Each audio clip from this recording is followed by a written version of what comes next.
Buenas tardes con todos, ¿se escucha?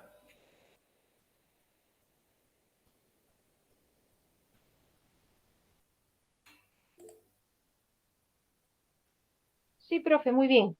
¿Se escucha muy bien? Ok, gracias, Mónica.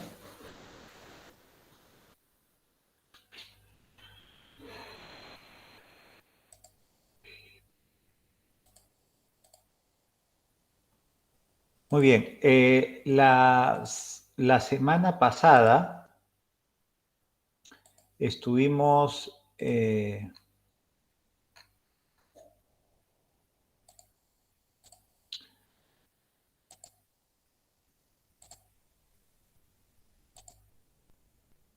estuvimos hablando sobre algunos aspectos teóricos del psicoanálisis, ¿sí? Sobre todo en la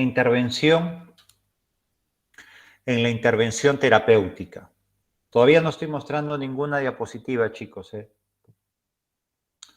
Y habíamos hecho una habíamos dado una definición sobre psicoterapia. Yo les había mencionado que definiciones sobre psicoterapia hay muchas. Es más, ¿no? Yo creo si cada uno de ustedes, ¿no? se propusiera en este momento de desarrollar una definición de psicoterapia, la, la harán en función a sus al modelo teórico, ¿sí? que ustedes sienten mayor afinidad. Y más adelante, cuando ya tengan mayor experiencia, mayor rodaje en la atención de pacientes, probablemente esa definición haya cambiado en algo. A lo mejor no, pero yo considero que probablemente ha cambiado, porque también la experiencia, lo que uno vive, siente, ¿no? observa, escucha, la consulta, este contenido se interioriza y de alguna manera pues va a influir, ¿sí? en la, en la idea, ¿no? sobre esto, ¿no? que llamamos psicoterapia. Habíamos hablado también sobre algunos conceptos importantes como la abreacción, ¿sí? ¿Lo recuerdan? Sobre la abreacción. Habíamos dicho que es una descarga o liberación de la tensión emocional, habíamos puesto algunos ejemplos, etcétera, etcétera.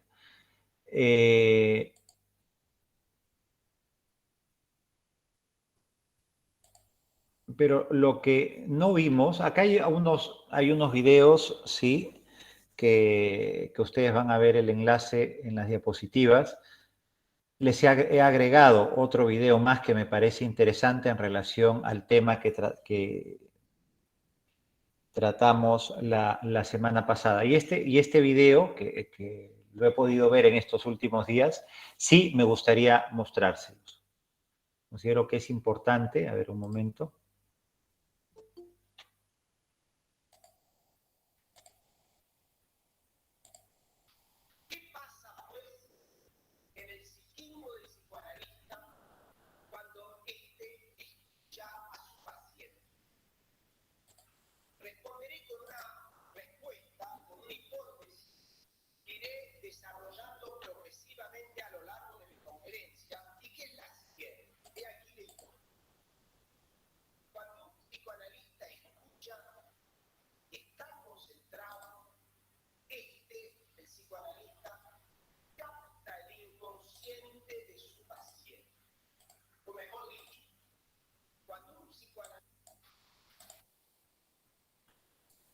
Muy bien.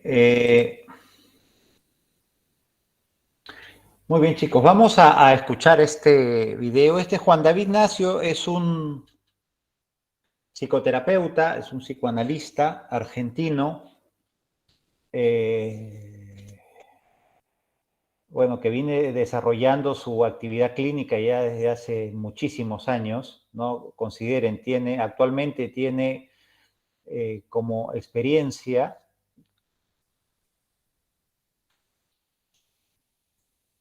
alrededor de 52 años. Es una persona bastante experimentada. Así que vamos a ver un video de este señor. Una parte, ¿sí? Una parte del video, porque esto forma parte de un contenido que dura más de hora y media, ¿no? Vamos a ver un extracto, ¿sí? Para que ustedes después, ¿sí? Lo puedan comentar, hacer un análisis de esto que van a escuchar, ¿sí? Y este análisis, obviamente, ustedes lo tendrán que comentar, porque me gustaría escuchar el parecer de ustedes. ¿Qué es lo que piensan? Si están de acuerdo, si no están de acuerdo. ¿Es demasiado o es muy poco? Y por ser muy poco agregarían algo más a esto que ustedes van a escuchar. Ahí les comparto la...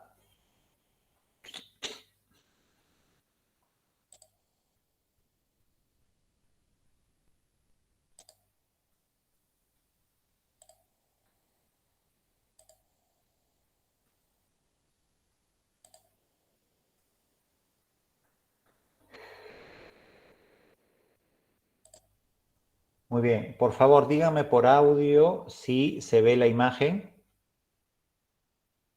Sí, sí se ve, profe. Sí, muy bien, vamos a escucharlo, ¿eh?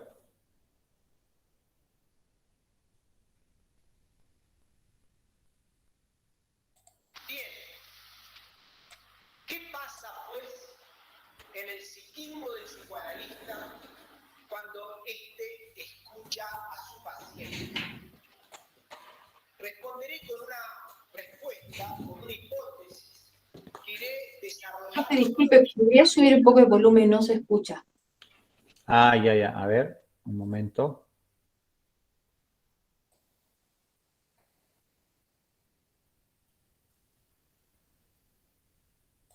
Está bien alto, ¿eh? A ver, voy a subirlo más.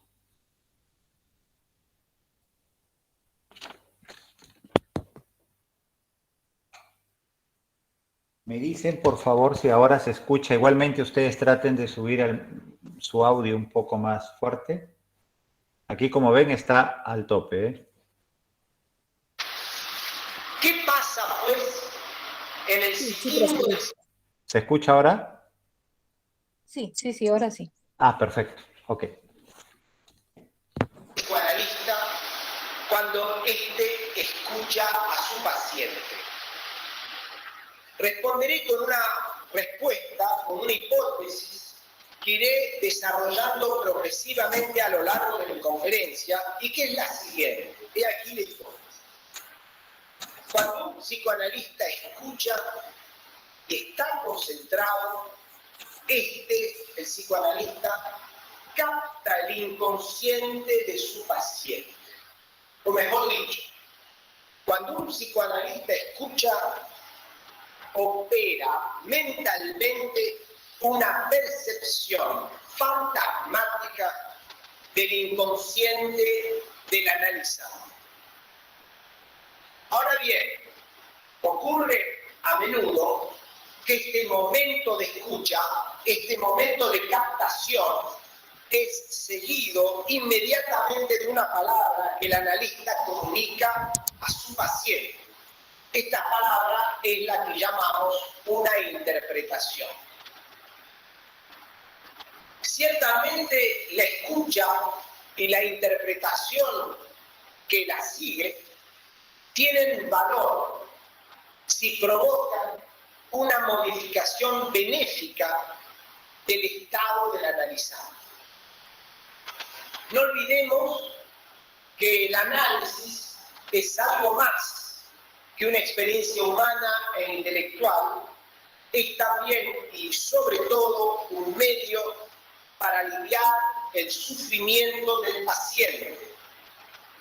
Escuchar a un paciente no es solo captar el inconsciente, es también producir una mejoría sensible en su estado de analizante.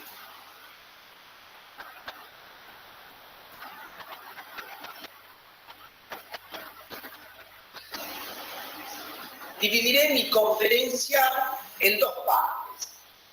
En la primera, estudiaré el trabajo psíquico, la actividad psíquica del psicoanalista mientras escucha. En la segunda parte, ilustraré mis reflexiones con un breve ejemplo clínico extraído de mi práctica y que he intitulado El caso del hombre de negro. Ustedes vieron que he utilizado la palabra escucha, pero quisiera justificar su empleo.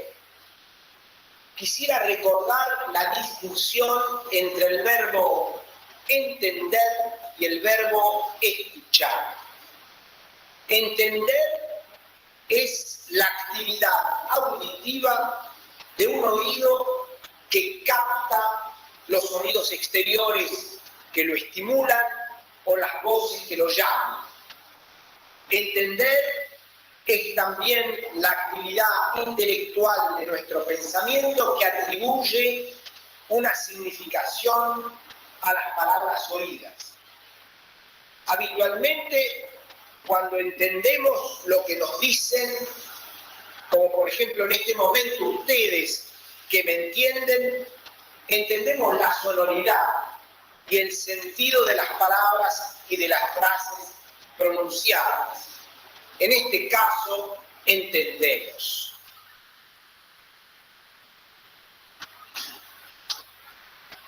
Pero cuando escuchamos, se trata totalmente de otra cosa.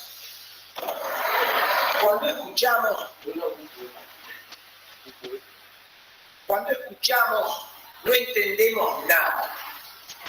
Cuando escuchamos, nos instalamos más allá de los sonidos y del sentido. Nos instalamos en una trascendencia del sentido.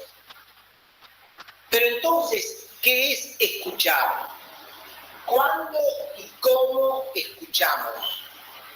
Para responder, tomemos precisamente el ejemplo de la escucha del psicoanalista y tratemos de describir lo más finamente posible las fluctuaciones del inconsciente del terapeuta cuando está concentrado y el paciente le habla. A este fin voy a proponerles un artificio de exposición que les permitirá ver, como en una película, el trabajo mental del analista.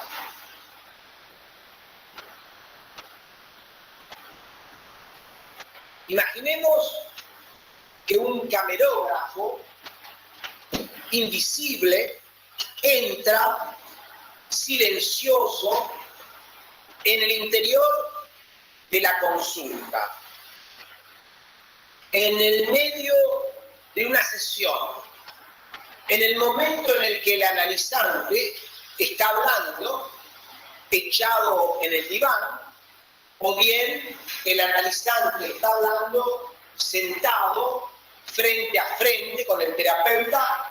Pienso que un análisis es perfectamente posible en esta disposición de frente a frente. De eso hablaremos luego en el debate. Entonces, digamos, el camarógrafo entra silencioso y observa que el analizante está recostado en el diván o bien sentado en frente del terapeuta. Digamos que el analizante puede ser también un niño que está sentado en la mesa de juego, que habla o que dibuja. Dirijamos ahora la cámara, nuestra mirada, saquémosla del paciente, corrámosla y fijemos lo que pasa en la cabeza, en el espíritu, en el psiquismo del analista. El analista está en ese momento, en un momento muy particular. Está en el momento en que va a decir algo. No dijo nada todavía, pero está por hablar. está en silencio, pero el silencio que precede el momento en que va a intervenir. Focalicemos bien ahora toda la luz del proyector en el psiquismo del terapeuta para visualizar, poner en imágenes el proceso mental interior que ha precedido todo el tiempo, todo este instante que es el punto en que va a hablar. Este momento en el que la interpretación es inminente, corresponde, este momento en que va a hablar, corresponde a una de las etapas de un proceso que yo llamo proceso de la escucha analítica. Así, la escucha no es un hecho puntual como habitualmente lo pensamos. No es yo te escucho, no. La escucha en psicoanálisis es un movimiento que se desarrolla en 5 etapas. Ese instante en el que el terapeuta está a punto de hablar es la 4ª etapa. Y luego hay 3 otras etapas precedentes, en total 5 fases.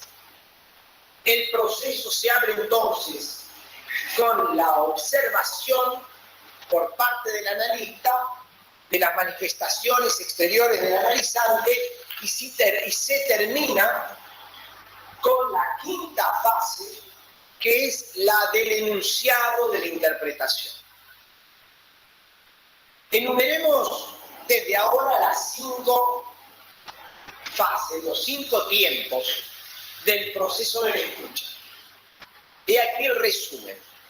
Luego voy a desarrollar etapa por etapa. Durante la primera, el analista observa atentamente el aspecto de su paciente. Luego, intenta comprender el sentido de las palabras y de los signos que él percibe. Durante la tercera etapa, el analista escucha verdaderamente, es la escucha propiamente dicha, y luego en la 4ª, que es para donde el camarógrafo encontró al analista, la 4ª fase, en este momento en que él va a hablar, va a decir la interpretación, y bien en esta 4ª fase ocurre un fenómeno mayor, fundamental en la escucha del analista, que es la identificación con el personaje principal de una fantasía. Finalmente, durante la 5ª y última fase, el analista propone su interpretación. Si ustedes quieren, podríamos esquematizar diciendo: el psicoanalista observa, quiere comprender, escucha, se identifica y se prepara a hablar, y la última es efectivamente la realización efectiva, concreta de la interpretación. Pero antes de desarrollar cada una de esas 5 fases, quisiera decirles cuál es la premisa que preside a todo este proceso de la escucha. Y bien, la premisa es sencillamente el deseo del analista de llegar hasta el inconsciente de su analizante, el deseo de querer captar el inconsciente.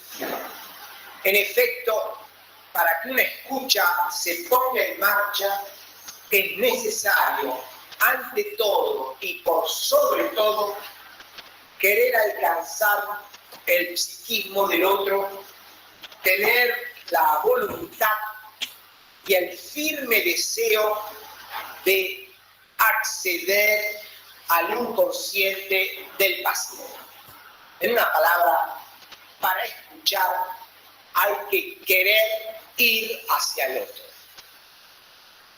Dicha esta premisa, pasemos ahora a la primera fase, a la fase inicial de la observación. Antes que nada, debo precisar que la acción de observar es un reflejo espontáneo en todo ser humano y en particular en el clínico. Sin embargo, considero necesario de formalizar la observación con un tiempo de la escucha. Entre otras cosas porque se ha desprestigiado mucho la observación en la práctica del analista, como si el analista no tuviera que ver nada, que sentir nada, taparse los ojos, taparse la boca y taparse las orejas. No estoy de acuerdo con esta especie de prejuicio que se ha insinuado de manera implícita, casi imperceptible, de que el analista no tiene que observar, lo único que tiene que hacer es escuchar. No. La observación es la primera etapa de la escucha.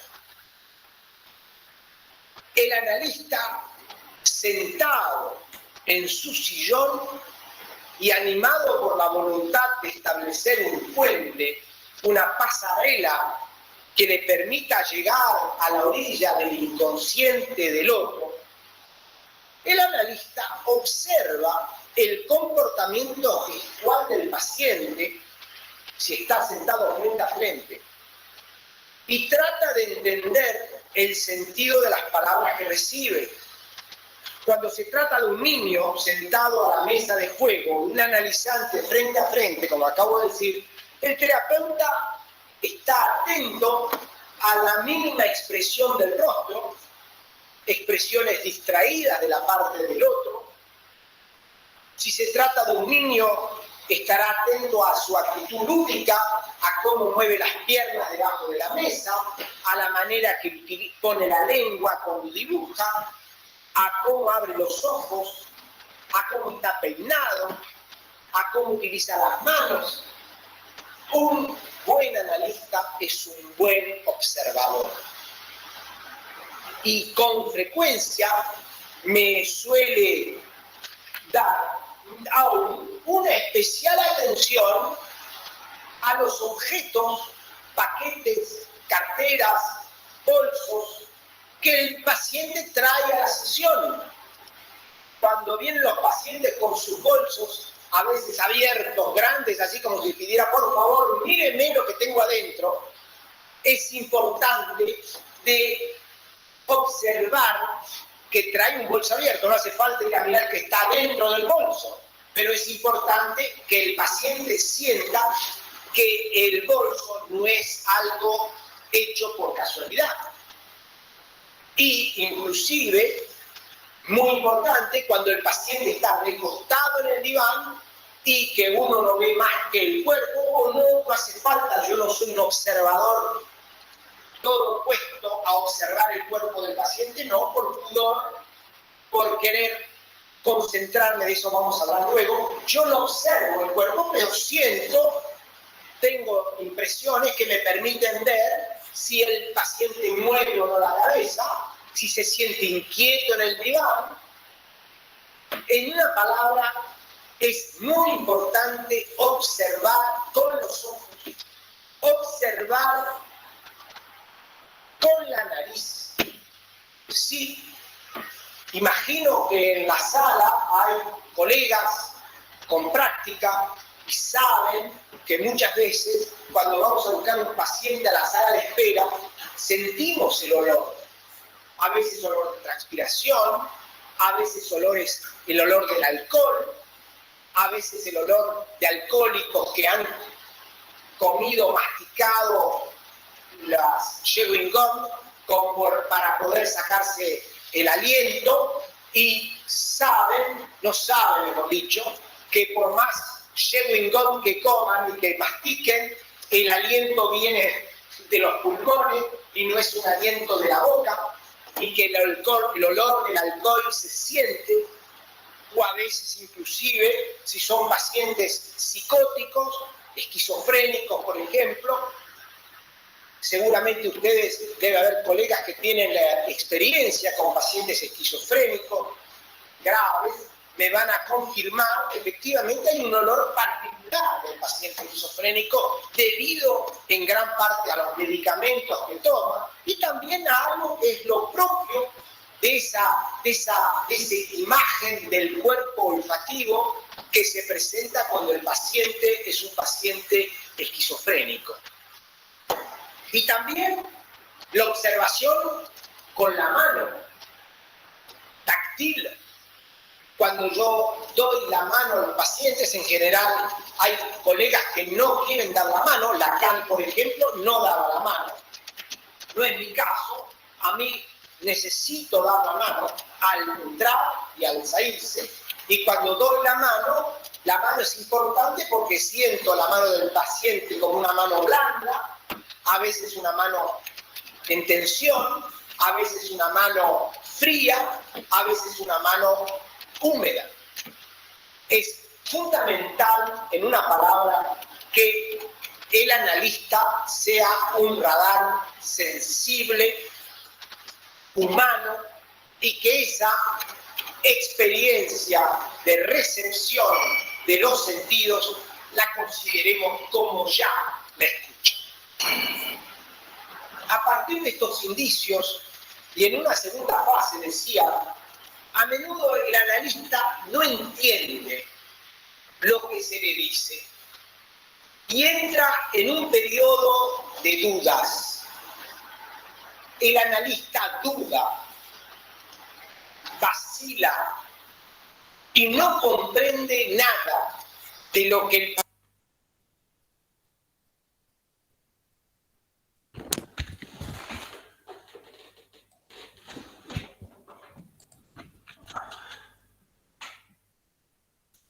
Muy bien.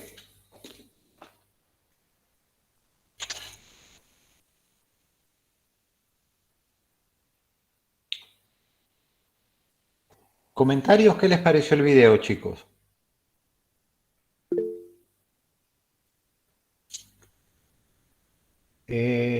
Mónica, buenas noches. Buenas noches, profe. Bueno, me gustó muchísimo el video. Creo que es una perspectiva muy humanista la que se ha dado. Me Ujú, gustó mucho, digamos, la manera de disgregar las fases, ¿no? Como que ujú. la primera es la observación, observar con todo, con la nariz, con las manos, con los ojos, o sea, ver exactamente qué es lo que está pasando con el paciente a través de su cuerpo. Luego el querer comprender, luego el escuchar con todos nuestros sentidos, ¿no? Luego identificar, a ver, o sea, tratar de entender qué es lo que le está pasando.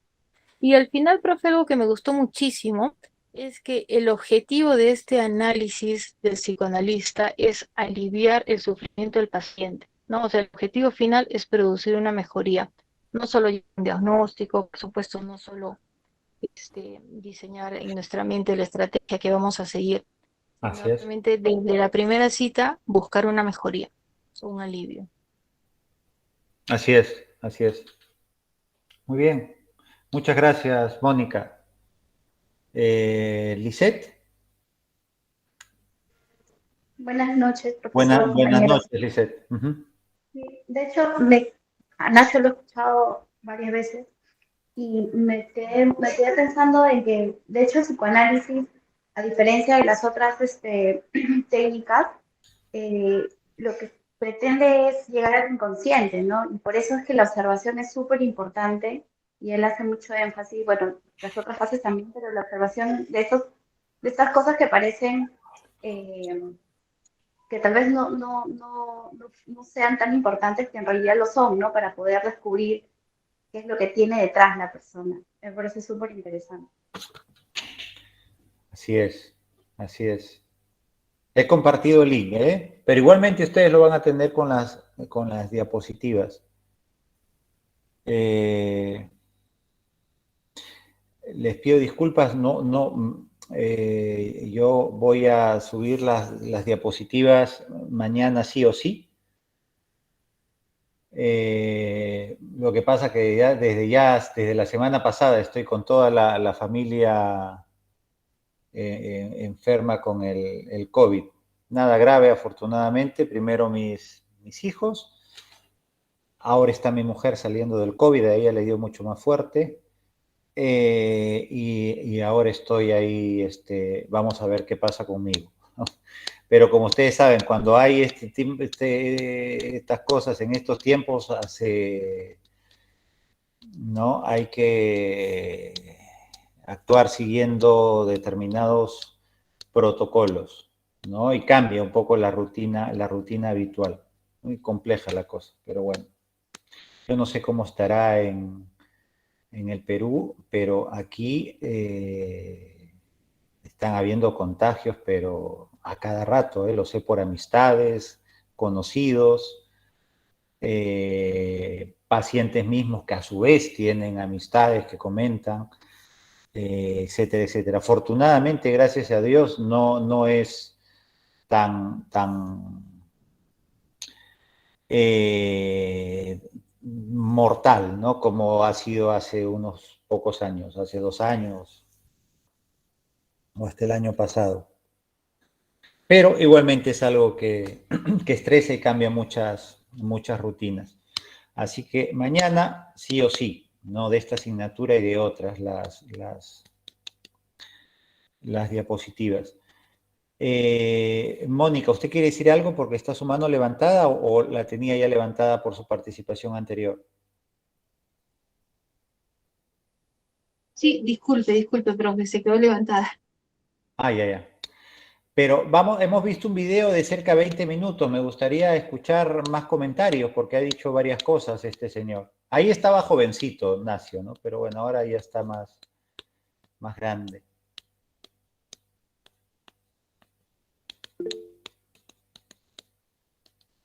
Gilda, buenas noches. Así, profesor, buenas noches. Bueno, a mí lo que me sorprendió bastante de lo que dijo el psicoanalista es que es cierto que yo desde que he iniciado, por ejemplo, la carrera, la terapia de un psicoanalista es escuchar, solamente escuchar. Y como él dice que él nos explica que no es así y no debería ser así, ¿no? Y está algo así como que ya definido, ya que solamente deben escuchar. Y no, nos acaba de enseñar él diciéndonos que no, que es muy importante la observación y todas las fases que tiene ese proceso, ¿no? Eso nada más, profesor. Gracias. Claro, gracias Gilda. Bueno, esos son lo que se dice, ¿no? Pero eso, digamos, son los mitos, ¿no? ¿Alguien levantó la mano, Miguel? Marco Franco, profesor. Ah, Marco. ¿Qué tal, Marco? Buenas noches. Buenas noches. Sí, interesante el hecho de que si tenemos esa escucha activa, como mencionó nuestra compañera, a través de la observación, utilizando todos los sentidos, el llegar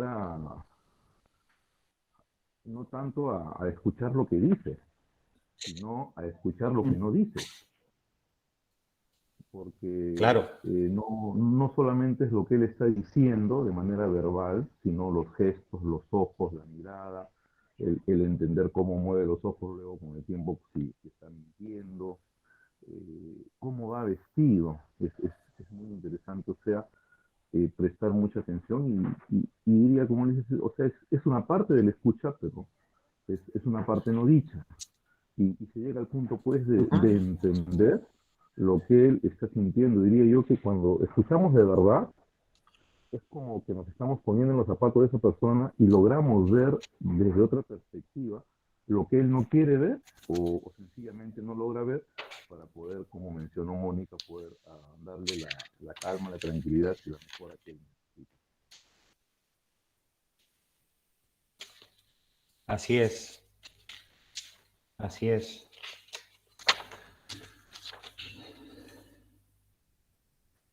la importancia, ¿verdad? Como ustedes han escuchado a través de esta escucha, captar el inconsciente del analizante, ¿no? O del paciente. Ahora, la escucha, ¿sí? Voy a decir una obviedad, pero es importante decirla, no es propiedad del psicoanálisis, ¿no? Yo creo es propiedad, ¿sí? De, de cualquier enfoque de intervención, de cualquier enfoque psicoterapéutico. Es verdad que en el psicoanálisis se ha dado, ¿no?, una mayor importancia.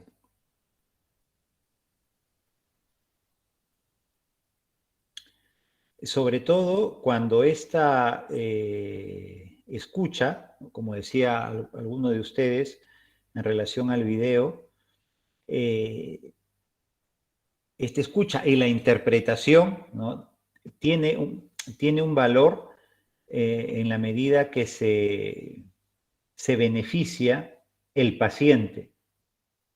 Porque el objetivo, ¿verdad? El objetivo de cualquier intervención psicoterapéutica, sea psicoanalítica, humanista, rogeriana, cognitivista, lo que sea, es el bienestar del paciente. Cualquier intervención va orientada a generar un bienestar en el paciente. Esto no quiere decir, y lo digo para que no se malinterprete, esto no quiere decir que dentro del proceso terapéutico que atraviesa el paciente, éste pueda pasar o pueda atravesar por momentos o por sesiones en las cuales va a conectar, ¿sí?, con su dolor, con su sufrimiento, que hasta ese momento no era ni dolor ni sufrimiento, sino era rabia, era cólera, era impotencia. A eso se refiere, ¿no?, Nacio, cuando hablaba de una percepción fantasmática, ¿no?, del analizado, ¿no? Observar eso, lo que decías tú, Marco, eso que no se dice, eso que no forma parte de la figura, pero sin embargo está en el fondo, ya que muchas veces los pacientes pueden decir, ¿no?, que cuando comentan una determinada situación de que están experimentando impotencia, cólera, rabia, y es real. Y esto me ha pasado con muchos pacientes, y a ustedes les va a pasar. Pero es una parte de la realidad, porque hay otra que se aloja a un nivel inconsciente, ¿sí? Y es donde puede estar, ¿no?, ese dolor, esa tristeza, ¿sí?, que el paciente hasta ese momento no ha sabido aceptar. Y es gracias a esta escucha, ¿sí?, que parte desde la observación, ¿sí?, que parte desde la observación y termina en la interpretación, favorece esa toma de conciencia.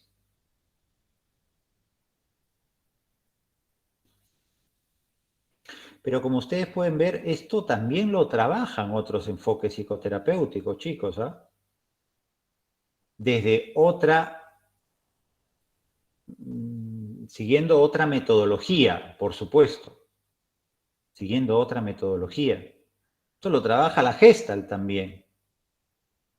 El enfoque cognitivo-conductual, las creencias nucleares, ¿sí?, los esquemas maladaptativos, son las creencias nucleares, estos esquemas maladaptativos están alojados, no están en la conciencia, están muy adentro.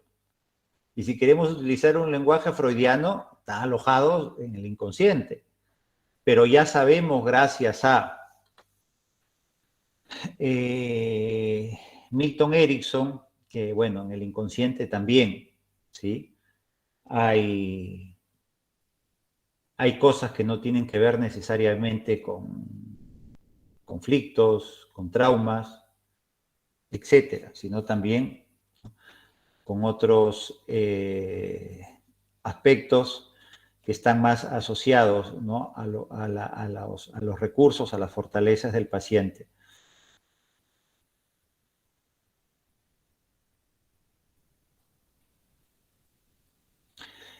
En el video que hemos visto hace la distinción, ¿sí?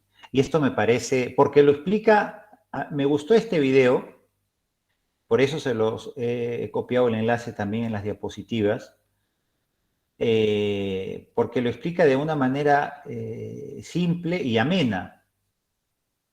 Pero justamente llegar a esa simplicidad es complejo, sobre todo para tratar, ¿no? Estos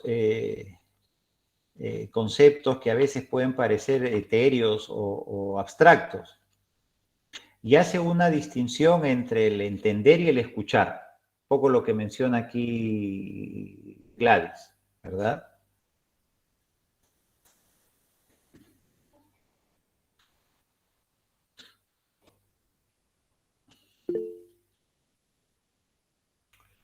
Sí, Mónica. Profe, disculpe, tengo una duda. Bueno, siempre he tenido. Cuando un paciente llega por primera vez a la consulta, normalmente llega a un estado, o sea, se da cuenta que hay algún sufrimiento en su vida o problema o algo para lo cual necesita ayuda, ¿cierto? Y de una manera u otra, algunos la necesitan de una manera más rápida.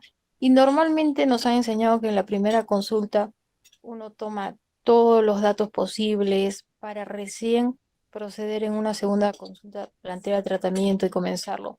Pero hay algo que nosotros podemos hacer que desde la primera consulta ya dé algún alivio al paciente. Eh, es que esto, te digo lo que yo hago, Mónica, lo que tú dices, lo que siempre me han enseñado, sí, eso es lo que usualmente lo que usualmente se hace, ¿sí? Que tiene que ver con la primera entrevista de conocimiento, de evaluación, etcétera, etcétera. Pero lo que yo hago es, sí, eso es importante, un poco para conocer, ¿no? Y tener una idea del paciente, pero paralelamente trato de que el paciente se pueda llevar algo de la sesión. Y si ese algo puede ser que se retire más tranquilo o se retire con una pregunta, con una interrogante o con una duda diferente a la que llegó, para mí ya es una sesión que fue bastante bien. Pero todas mis sesiones no las focalizo o ninguna sesión la focalizo a evaluar, a tomar los datos del paciente, porque eso es muy aburrido. Eso podemos aceptarlo, o no aceptarlo, ya tenemos que estar pues resignados si trabajamos en una institución pública donde usualmente te piden ese tipo de protocolos, ¿no? Y uno tiene que estar llenando entrevistas estructuradas o semiestructuradas. Y si tienes tiempo, porque usualmente es poco tiempo, le cuelas ahí una pruebita psicológica para que la haga rapidito y ya lo vas evaluando eso. Eso para mí es maltratar al paciente, porque como tú bien dices, muchos vienen con una pena encima, con mucho dolor, con mucha angustia, con muchas preguntas, y hay que, ¿no? Como hemos visto en el video, es muy importante escucharlos, escucharlos. También lo otro, ojo, es importante, pero no podemos ser siempre más papistas que el Papa, pues. ¿Sí?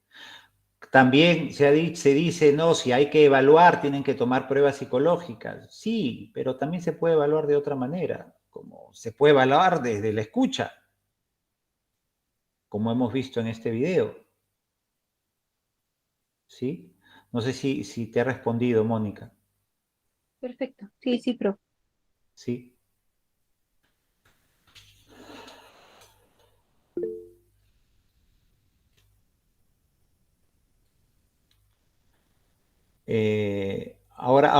Buenas noches, Jocelyn. Ahora te doy la palabra. Justo esta tarde me llama al teléfono una persona, no es paciente, pero un potencial paciente, pero básicamente llamaba muy angustiado el hombre, pero se lo notaba con la voz, con esta voz temblorosa, angustiada. Yo lo habré escuchado 15 minutos porque me empaticé con su estado, ¿sí? Y básicamente lo que él quería era saber si la mujer con la que está, porque en estos 15 minutos prácticamente me dijo casi toda su vida, tiene remedio o se va a curar. Esa fue su palabra que utilizó. Doctor, ¿me puede decir, por favor, si mi mujer se va a curar? Y yo le digo, ¿se va a curar de qué? ¿Que está enferma?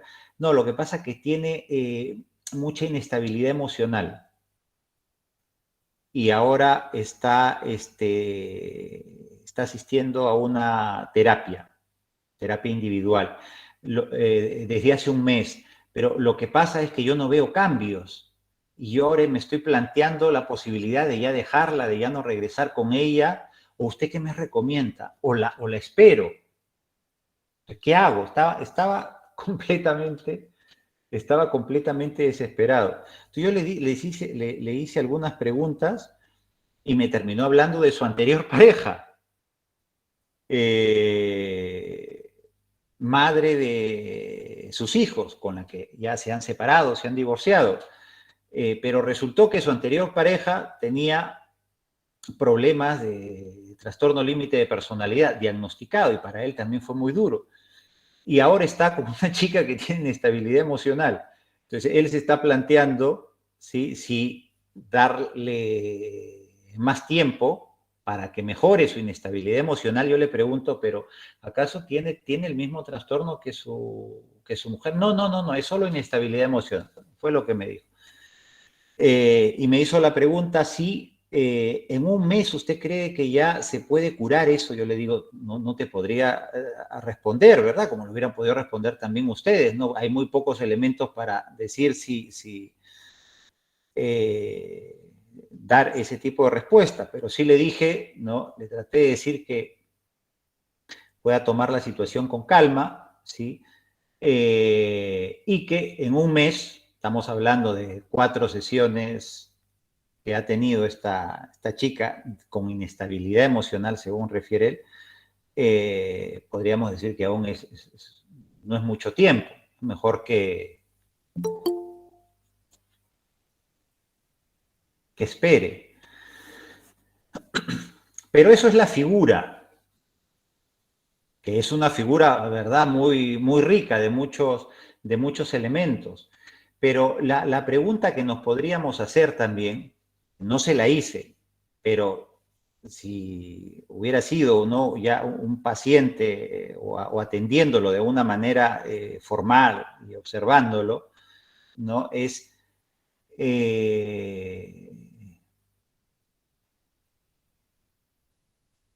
preguntarnos, ¿no? ¿Qué pasa con la vida de esta persona para que elija mujeres inestables?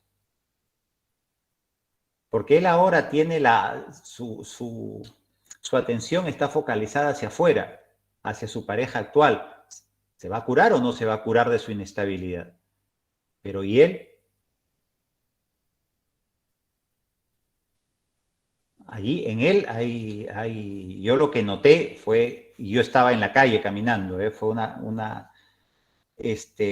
mucha angustia, desesperación, temor, incertidumbre. Algo le está pasando a este señor. Algo le está pasando a este señor. Esto lo menciono, ¿no?, como ejemplo de la escucha, ¿sí? Cuán importante es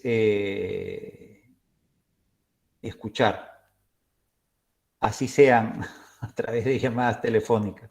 Sí, Jocelyn, buenas noches.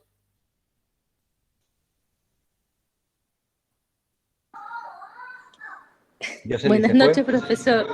Sí, perdón, buenas noches. ¿Qué tal, Jocelyn? Yo quería hacerle una consulta respecto a la pregunta que habían mencionado anteriormente, ¿no? De acuerdo al enfoque terapéutico, yo quiero saber si, es que una vez en un video escuché a una psicoterapeuta que ella abordaba a sus clientes de un modelo humanista y que en el modelo humanista, ¿no?, bajo este enfoque del modelo humanista, no realizaba test, que ella hacía básicamente entrevistas y en ese hablar, ¿no? En ese hablar se iba realizando pues la terapia, buscando, no iban tanto al pasado, iban al pasado solo para entenderlo y que se enfocaban más en sus recursos de hoy en el presente, ¿no? Para poder tratar eso que le sucedió, incluso regresar un poco a eso con los recursos de ahora para salir de eso, ¿no?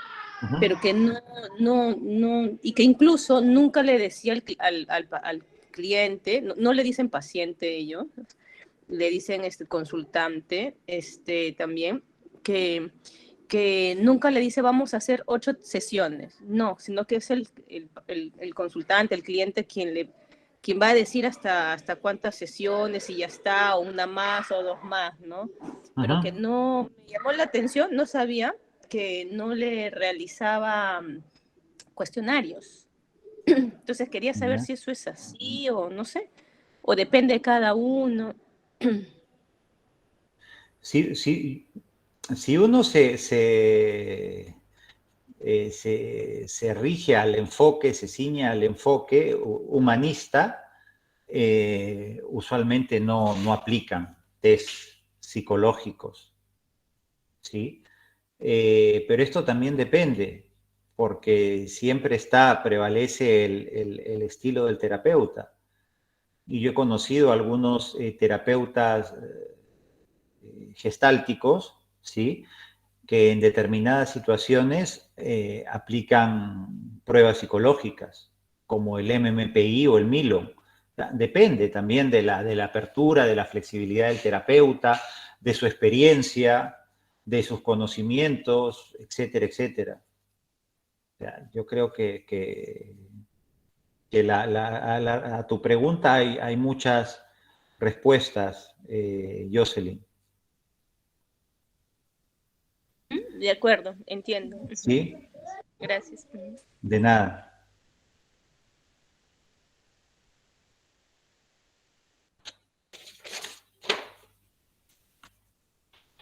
Por ejemplo, en tu caso, Jocelyn, ¿tú te sientes cómoda aplicando test, no aplicando test?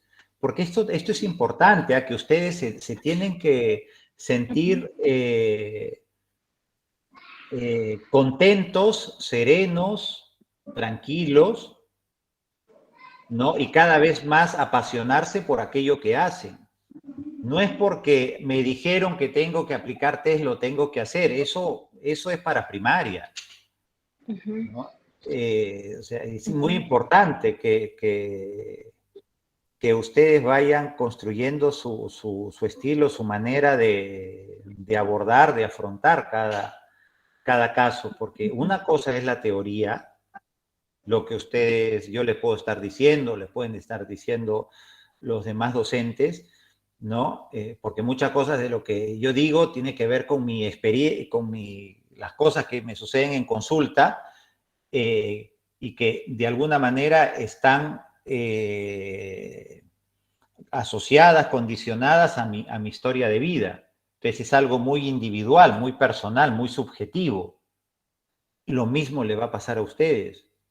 De acuerdo. O sea, eso tienen que tenerlo en consideración, ¿sí? Les pongo un ejemplo. ¿Algunos de ustedes usaría títeres en la consulta terapéutica? Si es con niños, probablemente, ¿no? Yo ¿Por qué conozco, no? claro, ya, yo Profesor, conozco terapeutas profesor, que yo lo creo que son utilizan. herramientas. Ay, Ajá. sí, quería hablar. Yo creo que los títeres, los muñecos, y entre otros objetos vienen a ser herramientas, ¿no? Que van a permitir abordar de mejor manera, dentro de la psicoterapia, más aún cuando se trabaja con niños, Claro, claro. porque con niños tú no puedes abordar desde este hecho de hacer las preguntas circulares, ¿no? O sea, No, no, no. no puedes abordar, sino es a través Del de juego. los Así es. juegos incluso, ¿no? Tirándole una pelotita, a ver, cuando tú agarras la pelotita, me dices tu nombre y así, ¿no? O sea, como jugando, ahí vamos sacando la información o incluso a través del dibujo, ¿no? Por ejemplo, para poder saber cómo es la dinámica de su familia, por ejemplo, ¿no? A ver, dibuja, vamos a dibujar algo que nos gustaría dibujar, ¿no? En familia, por ejemplo, y sale, ¿no? ¿Dónde está tu mamá? Acá, ¿no? ¿Y por qué la mamá está con las manos en la boca, ¿no? No, es que no habla mucho, entonces, o sea, por ahí yo creo que sí es importantísimo, considero. Sí, sí, por supuesto que es importante, ¿no? En los niños todo lo que tiene que ver con la terapia del juego, o inclusive ahí está el juego diagnóstico también. O sea, no solamente el juego como una herramienta, como un instrumento, como una actividad terapéutica, sino también, ¿no?, como una manera para comprender la realidad del niño. Porque por la etapa del ciclo vital que atraviesa el infante, pues es difícil, ¿no? Muchas veces lograr de construir un diálogo como uno lo pueda realizar con un adulto. Por eso en los niños, como dices tú, Catherine, es importante, ¿no? El empleo, o es de mucha utilidad el empleo de técnicas proyectivas o test proyectivos, o el dibujo mismo, ¿sí?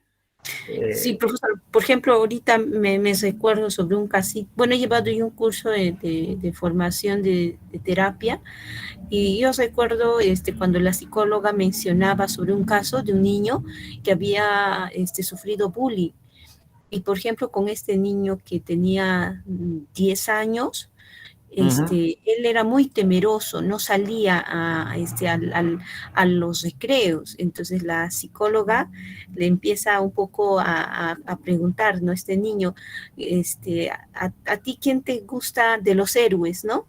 Y él decía, a Hall es fuerte, es grande. Entonces tú cuando te sientas así, con esa timidez, con no querer, entonces te vas a convertir en Hall, ¿no? Porque Hall es grande, es fuerte, es seguro. Ya, entonces yo voy a hacer el hall también, ¿no? O sea, un poco para darle, para reforzar su propia seguridad a través de los personajes que también puedan ayudar, ¿no? Y que también los niños identifican. Claro. Eso yo me recuerdo. Sí, sí, muy bien, muy, muy bonito tu ejemplo, Catherine, ¿no?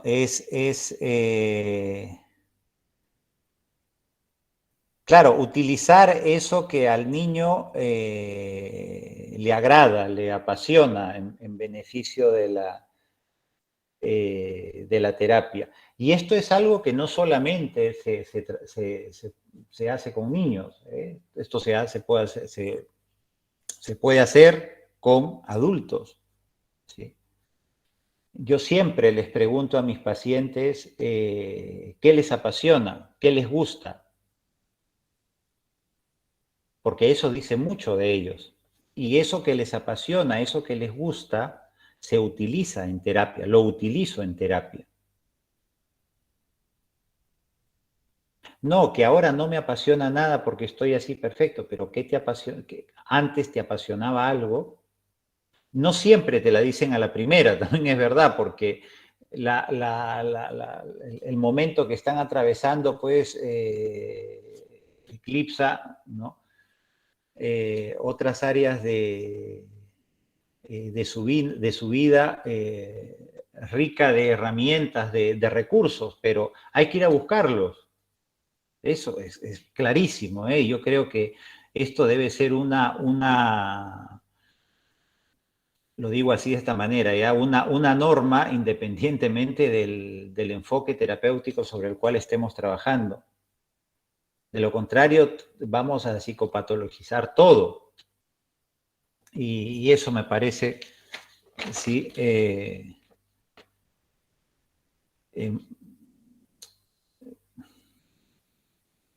no considerar, ¿no? Viéndolo de un lado humanista, ¿no? Las potencialidades del paciente. Porque si el paciente no tiene potencialidades, entonces, ¿qué vamos a hacer con él?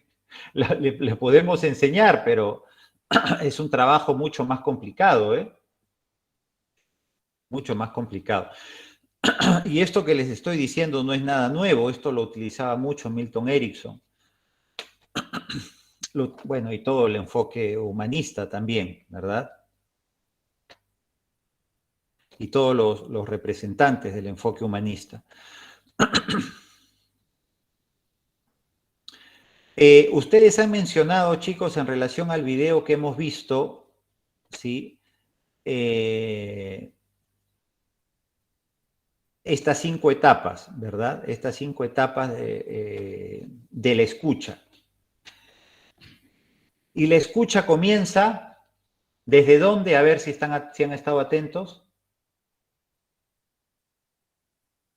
Desde la observación, profe. Perfecto, desde la observación, ¿verdad? La observación, como mencionaba anteriormente, nos va a permitir comprender el sentido de lo que nos diga y haga el paciente, el consultante, el cliente, como quieran llamarlo. Y es muy importante esto que puede parecer una obviedad.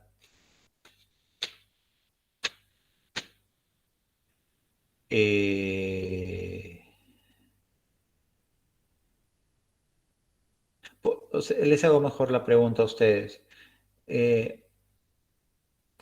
Los colores de vestimenta que usa el paciente o con los que viene a consulta, ¿consideran ustedes que es importante eso? ¿No es importante? ¿Depende? ¿Qué piensan ustedes? ¿Lo pasamos por alto? A ver, Catherine y después Mónica, pero antes de, por favor, un momento, voy a traer un vaso con agua, un momento.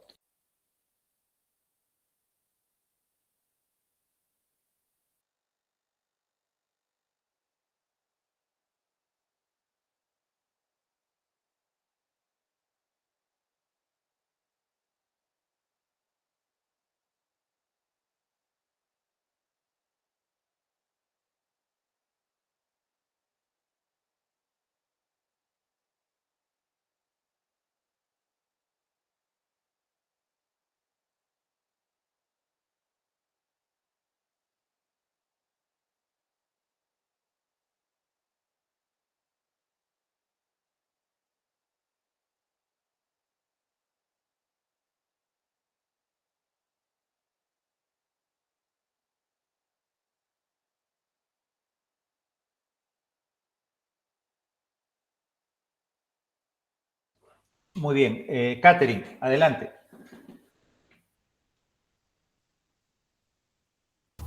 Sí, profesor, yo considero importante, se podría decir, muy relevante el tema de la comunicación no verbal, La comunicación no verbal que se puede visibilizar en el color de la ropa, en la mirada, cómo está la persona, en los movimientos de manos, ¿no? Del mismo cuerpo incluso, ¿no? O sea, es bastante importante no solamente darle la importancia a la comunicación verbal, a lo que nos dice, sino también a todo movimiento corporal y color de vestimenta y cómo está vestido. Yo creo que sí es importante, ¿no? Por ejemplo, yo recuerdo a una adolescente, ¿no? Que viene a consulta y la cafarena con la que estaba puesta lo tenía hasta más de lo normal, pues, no sé, como que agarrando con los dedos, ¿no? Los tenía bien abajo, ¿no? Agarrando los dedos. Entonces, ¿Ya? y había una forma de protegerla, de poder cubrir sus manos, ¿no? Y entonces, a ver, vamos a pararnos, la psicóloga le dice, ¿no? Vamos a pararnos y vamos a hacer un ejercicio de estiramiento un poco para iniciar la sesión. Y cuando levanta la mano, la adolescente, recién ahí se puede ver el tema del cutting en sus manos, ¿no? Porque como lo tenía bien agarrado, entonces ahí como que no se podía observar, pero detrás de esa forma, ¿no? De estar con la prenda, estaba la información, pues, Claro. ¿no? Entonces, detalles como esas, de alguna manera, no debemos dejar pasar. Así es, así es. Estaba cubriendo su dolor. Suele suceder, ¿eh? Con niñas, adolescentes, sí, sí, sí. A mí me da mucha pena eso, pobre. Mónica, usted levantó la mano. Sí, sí, sí, quería decirle que, bueno, al margen, además de lo que la compañera decía, que es ciertísimo esto de los colores, a mí es el olor importantísimo, ¿no? Desde Ajá. una persona que, lo que decía el doctor, ¿no? En la ponencia, si viene, por ejemplo, un paciente que ha tomado, que ha fumado, o incluso en el mismo aspecto personal, ¿no? Uno se da cuenta si se ha preparado o no para la consulta. Y bueno, tantos detalles, ¿no? Que realmente son indispensables para hacer un perfil del paciente de inmediato, ¿no? Así es, todos los sentidos, ¿verdad? Pero para poder lograr eso, es muy importante, como decía este psicoterapeuta Nacio, Juan David Nacio, es muy importante querer ir hacia el otro, desear ir hacia el otro.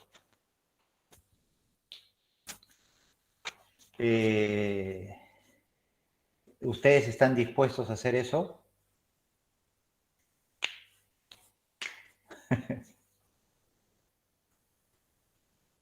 En realidad es todo un reto, profesor.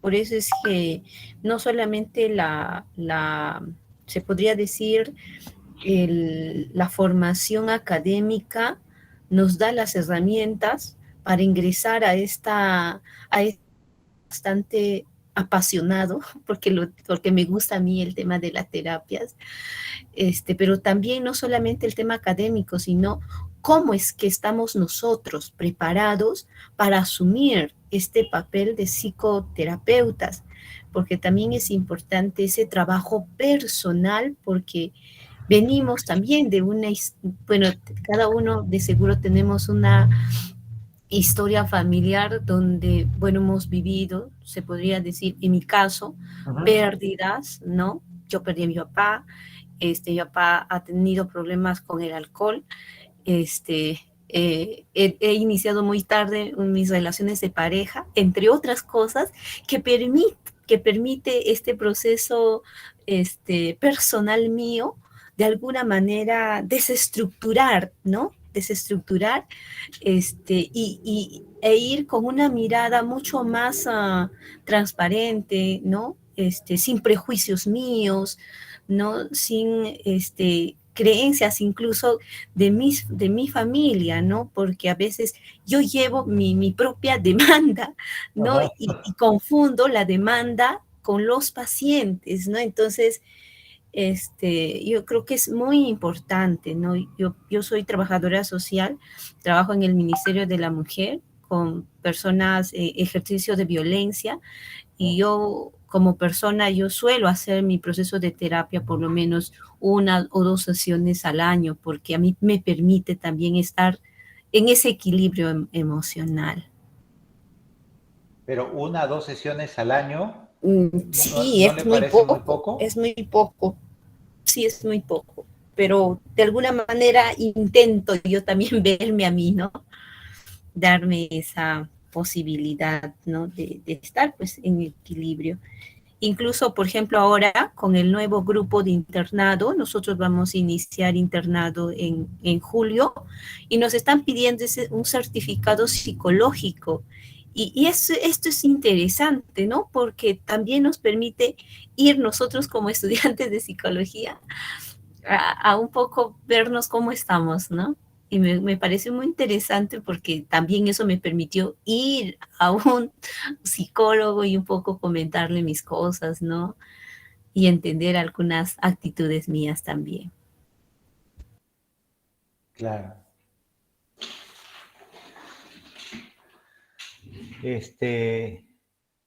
Yo considero que los que estudiamos psicología somos los más neuróticos que otras facultades. Al menos en mis tiempos, ¿eh? No sé cómo será ahora. De verdad, de verdad, de verdad. Lo necesitamos sí o sí. Muchas gracias, Catherine, por sus comentarios, ¿no? Y trate de no imponer sus demandas, sino los pacientes no le van a durar, ¿eh? Porque es importante escuchar las necesidades del paciente, no nuestras necesidades. Porque si escuchamos nuestras necesidades, el paciente quiere ir al punto B y nosotros vamos al punto Z. Y esto desafortunadamente suele pasar, ¿no? Cuando no nos escuchamos. Cuando no nos escuchamos. Lo que mencionaba anteriormente, creo que fue, no recuerdo, no sé si fue Ana o Jocelyn en relación a los olores. ¿Quién fue? Yo, profe, Mónica. Ah, Mónica. Y eso es muy cierto, eso es muy cierto. Yo lo descubrí, lo de los olores,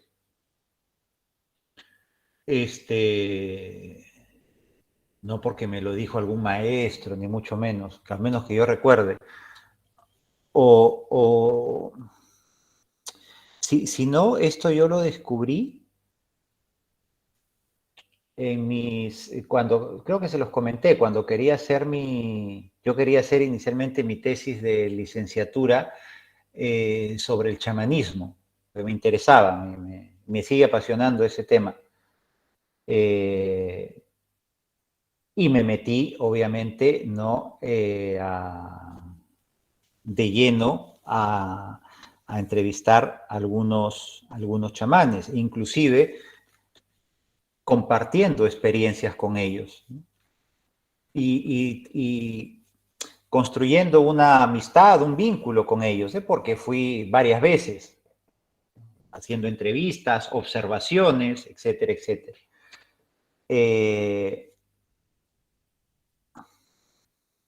Bueno, sin embargo, esa tesis no la concluí, cambié de tema porque me pedían en la universidad, ¿no? Que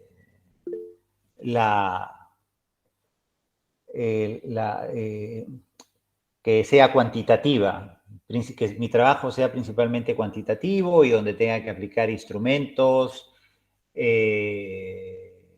para que pues mis hallazgos tengan una mayor validez, estas cosas. Pero bueno, igualmente yo seguí ahí visitando a estas personas, observando, paralelamente iba leyendo libros sobre el chamanismo, y les puedo decir que hay muy interesantes, no tanto de psicólogos, es principalmente de antropólogos, sociólogos y por ahí de algunos psiquiatras, ¿no? Y uno en especial, si recuerdo bien, Carlos Alberto Seguín, ¿no? Que es un trabajo muy bonito que tituló Psiquiatría Folclórica. Y en esas incursiones, sí, que hice con estas personas,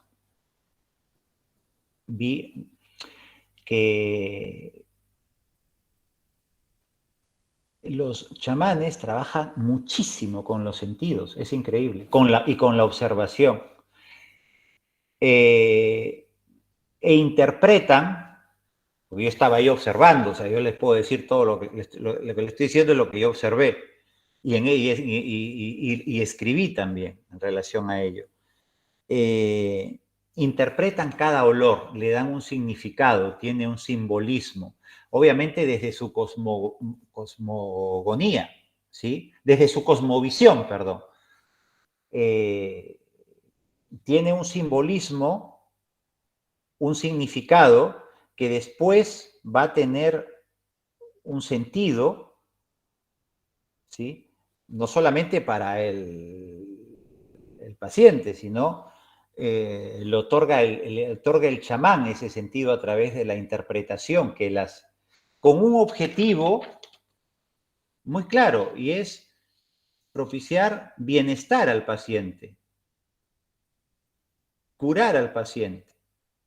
Y esto también lo menciona Carlos Alberto Seguín, ¿no? Cuando habla de la psiquiatría folclórica. O sea, hay muchas cosas que son muy similares entre lo que nosotros hacemos en la clínica, en la psicoterapia, con lo que, ¿sí?, los chamanes ya desde hace más de 2000, 3000 años, se pierde en la memoria, han venido haciendo. Me has hecho recordar esto, ¿no? A propósito de los olores, Mónica.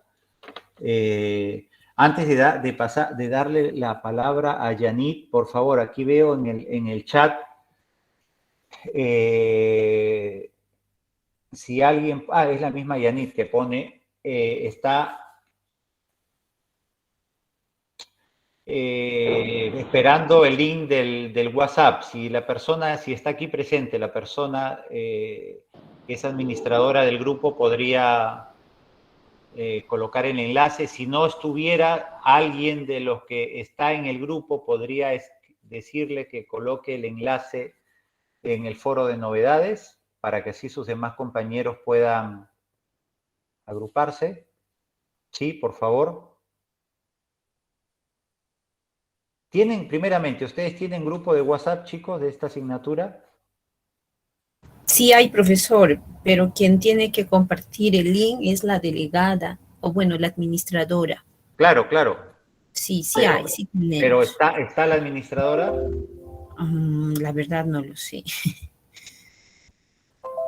¿O el número de la administradora? Yo te doy. Ya, yo le escribo, profesor. ¿Puedes escribirlo ahora mismo, por favor? Sí, sí, profesor.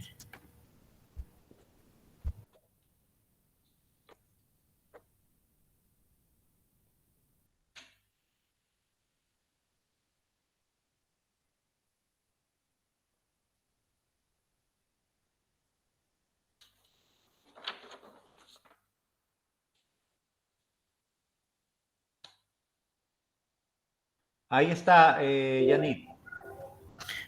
Profesor, tal vez antes de finalizar la clase, ya que nos queda algunos minutos, sería importante pueda explicar un poco el PA3, bueno, conversando con mi compañera que vamos a hacer en grupo y con otras compañeras también, no está tan claro, no sé si por favor usted nos pueda dar mayor alcance. Claro, a ver, déjame ver, por favor, un momento.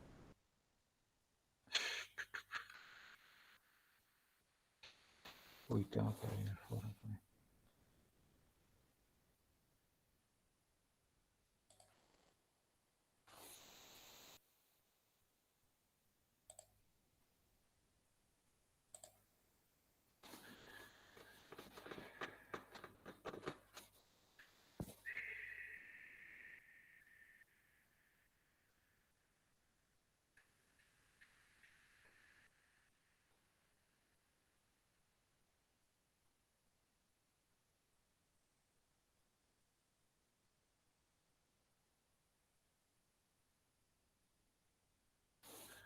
A ver, un momento, estoy teniendo aquí.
A ver. Ya.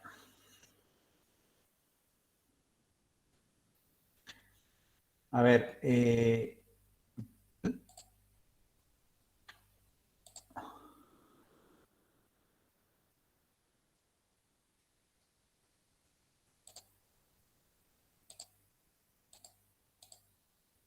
muy bien. Chicos, antes de hablar del PA3, ¿sí?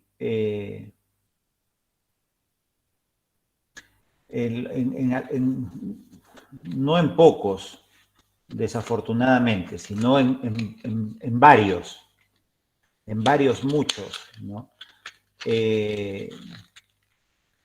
Lo que han presentado es más que una entrevista, un caso, es resultados que arrojaban determinadas pruebas psicológicas. Entonces yo cuando leía el caso y después veía el apartado de instrumentos utilizados,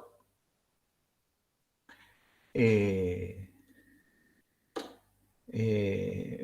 empatizaba con el paciente y me preguntaba al mismo tiempo cómo han podido aplicarle tantas pruebas psicológicas a una sola persona en tan poco tiempo.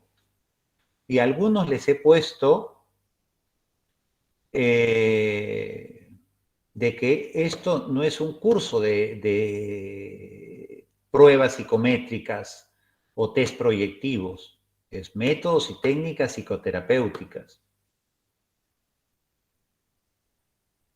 ¿Sí? O sea que esto es importante porque, bueno, hay algunos trabajos que de verdad son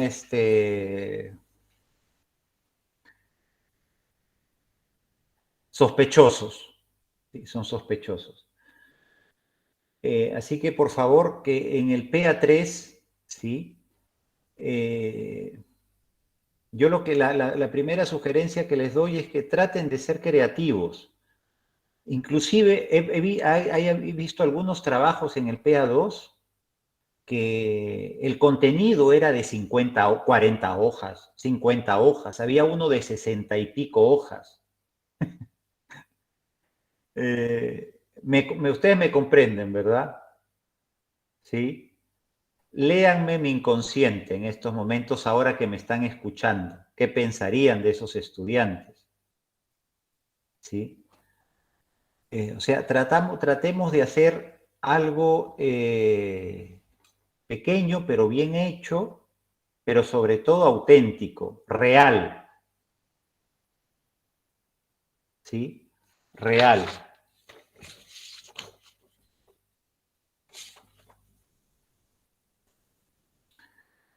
Bueno, en relación al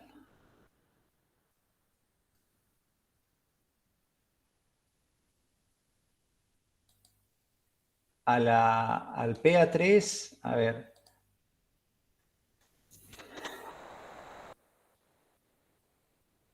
Bueno, otra cosa.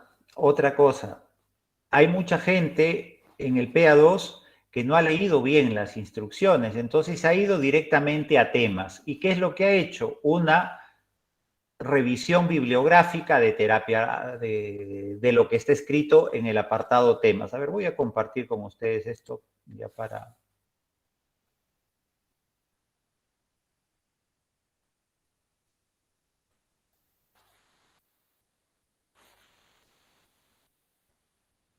¿Sí?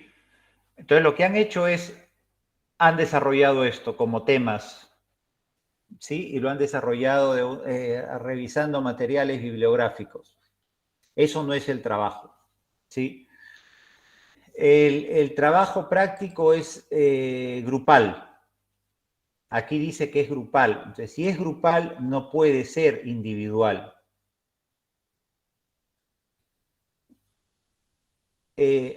¿Ustedes prefieren hacer el trabajo de a 2 o de a 3? De a 2, profe. De a 2. Perfecto.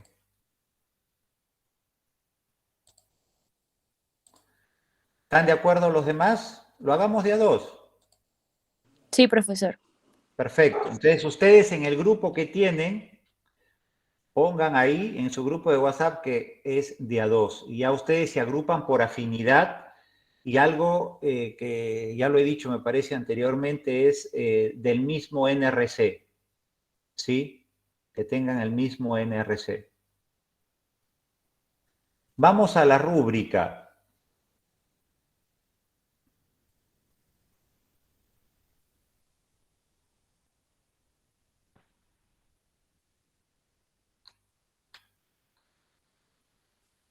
Vamos primero con el enunciado, ¿ya? Se trata de un trabajo grupal de 2 personas. Ustedes tienen que elaborar un proyecto en donde se desarrolle desarrollar un diseño de un programa terapéutico, considerando con detenida atención que éste tome en cuenta la necesidad clara, ¿sí?, de la unidad de análisis de uno de los casos de los participantes.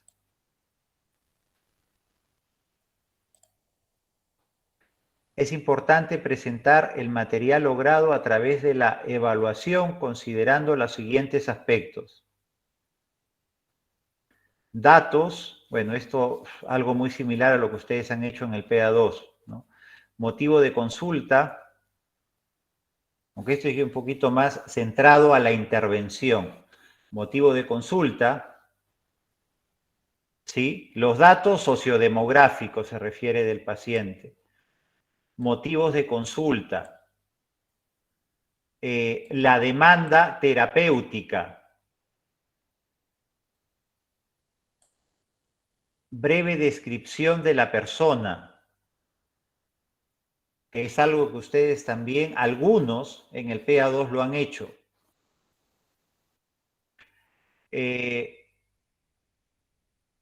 Anamnesis, protocolos de test aplicados, etcétera, etcétera, y el diagnóstico.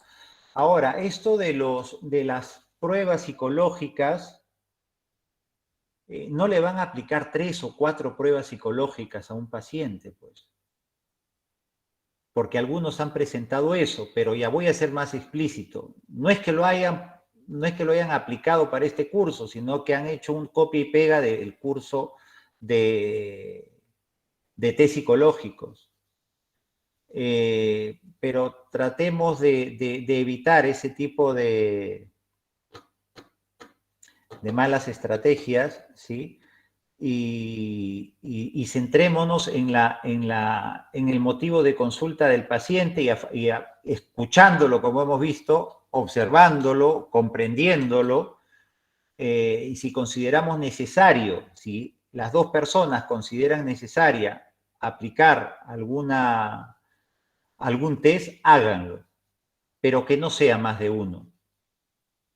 Porque para mí me es más importante, ¿sí?, la comprensión que ustedes tengan del caso.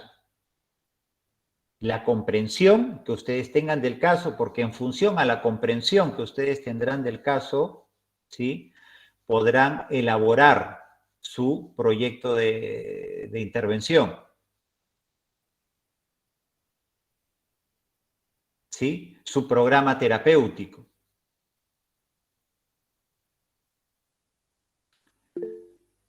Dice, seguidamente presentar la estrategia psicoterapéutica planteada de acuerdo a la selección de la unidad de análisis principal del caso. El presente trabajo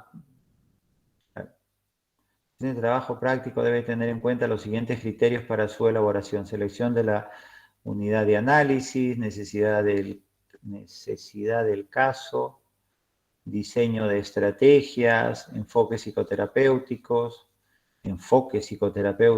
Bueno, si quieren trabajar sobre un solo enfoque, háganlo, pero tampoco vamos a exagerar con los enfoques. No, si ya van a hacer un trabajo de a dos, bueno, pues pueden hacerlo, pueden plantear dos enfoques en caso no haya un acuerdo entre el grupo, el grupo que está realizando el trabajo.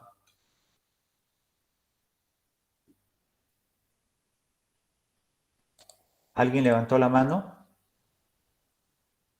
Sí, profesor.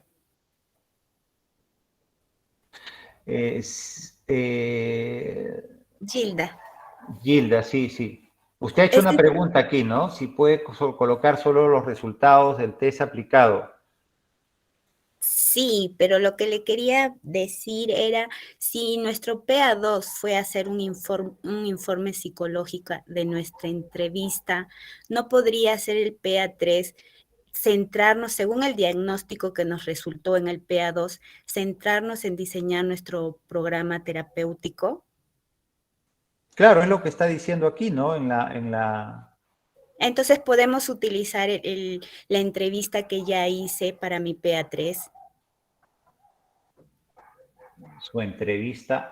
Su entrevista del El PA2. PA2 y trabajar en eso y hacer mi diseño. Sí, ya con el diagnóstico que ya tengo. Claro, podrían hacerlo, sí. Así es. Pero ojo, porque yo recuerdo y esto por favor, es que es sentido común, pues.